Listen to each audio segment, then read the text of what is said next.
We'll be flying X-Wings in Fortnite's new season, but that's not even the best part. From the entire Battle Pass being revealed to an item we waited 6 years for, here's everything we know about Fortnite Star Wars Galactic Battle. So the full Battle Pass lineup for next season was revealed last week, and so much more is released since then. There are characters in this pass that never showed up in the teaser trailer. In the lead, we have Jedi Evie, and I know fans usually criticize mashups and collabs, but this one's actually pretty cool. That's because she'll also have an edit style that allows you to turn her to the dark side of the Force. Then we have confirmation that Poe Dameron is making an appearance, and let's just say no one was expecting him to be a Battle Pass skin. I will say, it's pretty cool to have Oscar Isaac in Fortnite. Technically, this is his third appearance in the game, this time with his actual face. Then of course we have Emperor Palpatine, the big bad villain of the season, but this is where things get interesting. Fortnite revealed we're getting a General Grievous skin. He is easily the most anticipated Star Wars character in years, and I gotta say he looks incredible. He hadn't been seen before this reveal, so it's just an amazing surprise. But this is where we get to the final outfit of the Battle Pass, Wookiee Team Leader. Fans are a little disappointed because this means only 3 people in the Battle Pass are actually Star Wars characters. But don't worry, all will be forgiven if Fortnite adds lightsaber pickaxes. And I know, we've sounded like broken records every year. It's like our May 4th tradition where we get a Star Wars event and the world gets disappointed when another ridiculous pickaxe get added. Literally now or never for these to happen, and there is hope. In the Battle Pass image, you could spot characters holding sabers we have never seen before, hinting that we might finally get a customizable pickaxe in Season 3.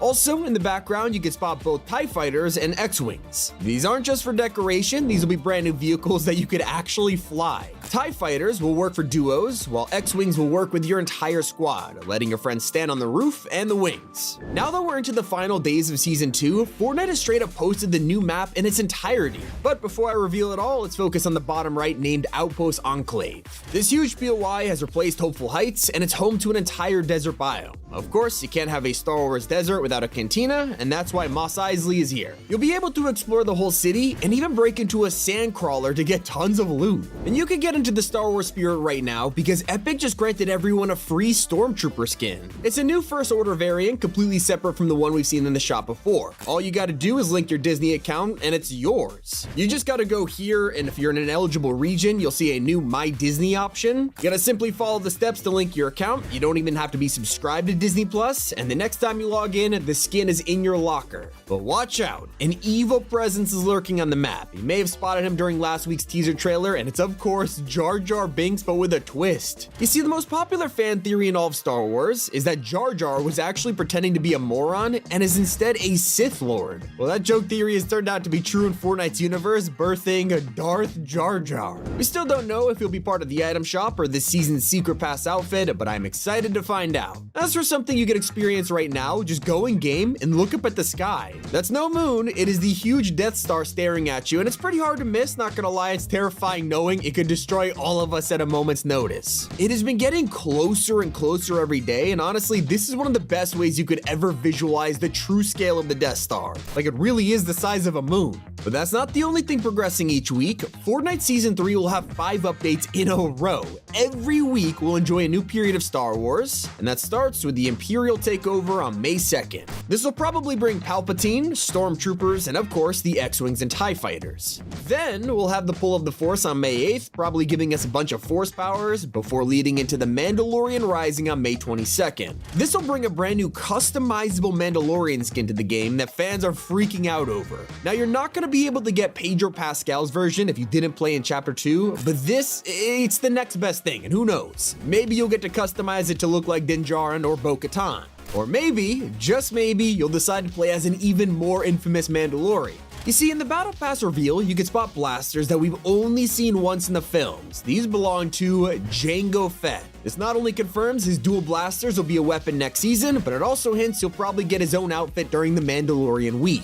All of this will build up to the 4th update called the Star Destroyer Bombardment. As you can guess from the name, we'll probably have the Emperor's full army arrive to power up the Death Star and prepare to destroy the island. If you're seeing the theme here, all of the weekly changes are taking us through every trilogy in Star Wars. Think about it, the prequels include Darth Jar Jar, Grievous, and more, but this will also showcase Venator-class destroyers from the prequels alongside Imperial Star Destroyers from the original trilogy. With all of these attacks from Palpatine, things are not looking great on the island.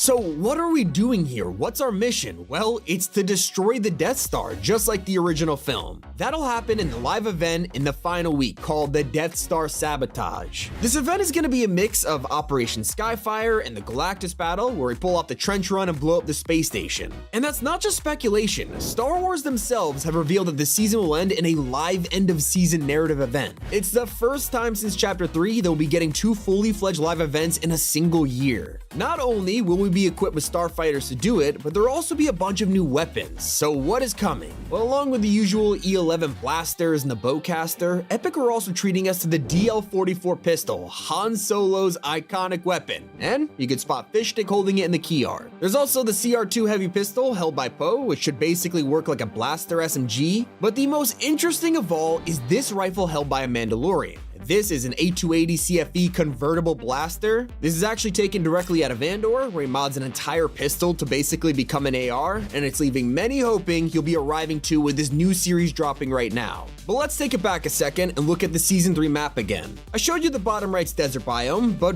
what else is here? Well, heading to the top left, replacing Whiffy Wharf in the swamplands with a resistance base. You can land here and find the Millennium Falcon parked up, and if it looks familiar, that's because it's the Rebel base from Force Awakens.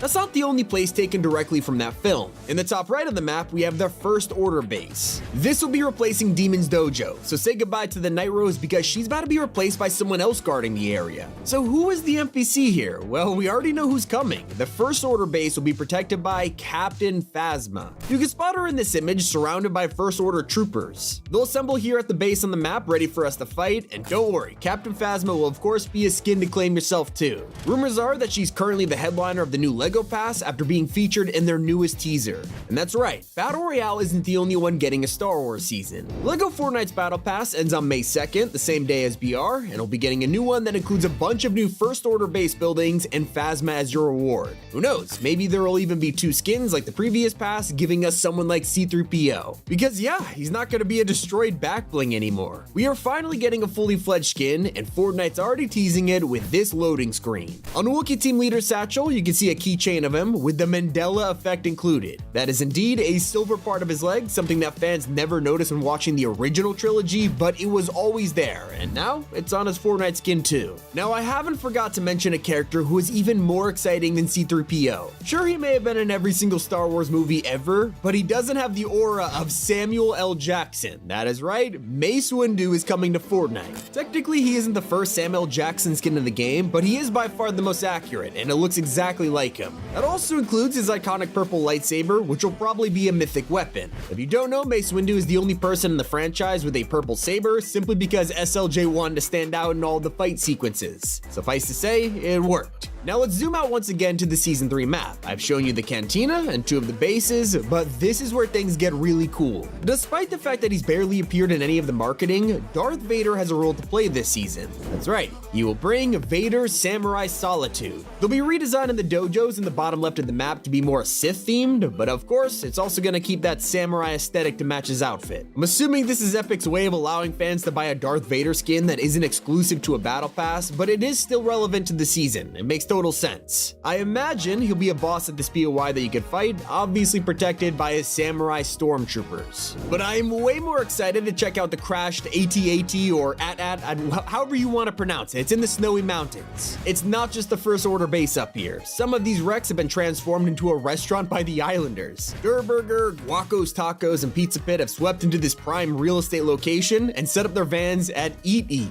I just know that Epic were high-fiving themselves for coming up with this. It's kind of genius, and a way better name than Saucy Sausage. I hate saying that. But I can't believe I'm saying we're getting Darth Vader's Porsche. Yeah, Fortnite have officially teased that the GT3 RS will be getting a brand new decal inspired by the villain next season, and it's not the only one. Rocket League will also be offering a Stormtrooper paint job for the Octane, meaning you'll likely be able to grab this for free. Not the only way Star Wars is appearing in other modes, Fortnite Festival is also celebrating this week by giving us 2 more songs from the films. Darth Vader's Imperial March is getting a jam track alongside the theme of Jabba's Palace. I don't know what they're trying to tease here, but I'm looking forward to it. But while we sit back and wait for the full trailer of Season 3 to release, we're all still combing through every frame of the teaser from the Star Wars celebration, and no one seems to be paying attention to the music. That's right, Epic decided it would be cool to play Levitating by Dua Lipa, and it has nothing to do with Star Wars, barely barely even fits the vibe of Darth Jar Jar, so there must be a reason for it. Well, just saying the last time this happened, it was Metallica and Wrecked, and they ended up being a festival headliner just a couple weeks later.